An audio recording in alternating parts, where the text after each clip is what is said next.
Service in Upton, New York has issued a special marine warning for Long Island Sound west of New Haven CTPORT Jefferson, New York until 9:15 p.m. At 8:27 p.m., National Weather Service Doppler radar indicated a thunderstorm, producing strong winds over 35 knots over Execution Rocks, moving east at 15 knots.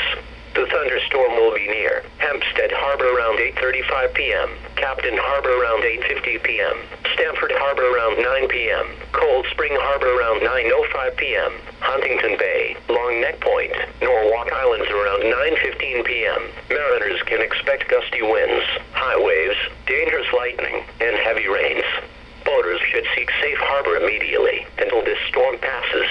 A severe thunderstorm watch remains in effect until 10 p.m. Tuesday evening for southern Connecticut and northeast New Jersey and southeast New York. Repeating, a special marine warning has been issued until 9:15 p.m. for the following marine location: Long Island Sound west of New Haven, Connecticut to Port Jefferson, New York.